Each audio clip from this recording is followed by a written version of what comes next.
Tuturor, mă numesc Nicola, să l-am lângă mine pe Mihai. Salutare! Iar astăzi filmăm, trebuie să intrăm într-o casă abandonată. Cum vreți voi ziceți? Uitați socul meu! Abandonată! Uitați socul meu! Uitați socul meu! L-ai aruncat tu? Da! What the fuck? O să beau încă din el, că e curat. Bă, s-au urcat toți microbii pe el. Deci, tu, Mihai, intri pe ușă și eu pe geam pe aici. Bine, hai! Dar stai un pic, că nu pot să mă urc, stai!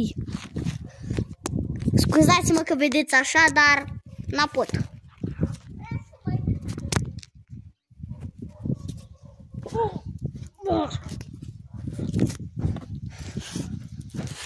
Mihai?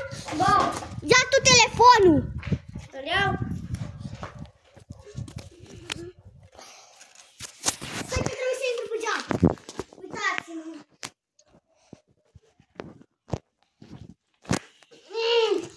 M-am suit. Acum pe unde sar? Uitați-mă, prieteni! Așa. Dă-ți, Mihai! Uitați-mă! Dă-te! Da! Hop! Hai să sărim pe ăsta! E pat? Da! Alt pat! Nu e pat! Deci, uitați cum arată! Hai să le arătăm! Priviți! Bă! Aici au fost monștri! N-au fost. Înainte aici era Siren Head, dar l-a omorât cineva, doar că era ușa atâta.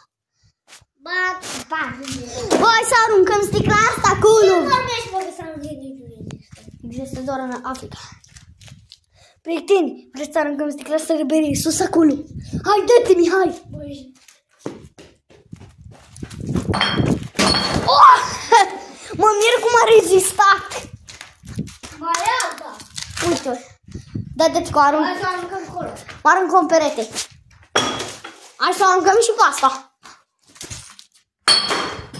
Bă, s-a spart! Nu s-a spart! Deci... Hai pe asta. Dă-i! Dă-i tare! Oh! Asta! Dă-te, Mihai! Dă-te! Dă-i! Ia!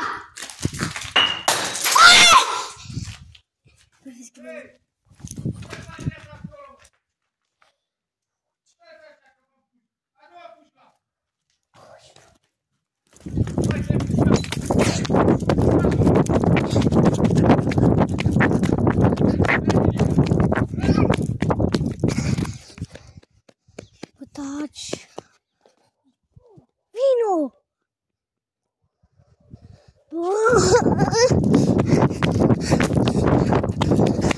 Ești prostul ca și tu, Ancaș! Bă, dacă ne împușcă! Nu ne împușcă. Da, oricum n-are voie. Nu are voie, că-l ia poliția. Prietene, bă, vrea să ne împuște cineva.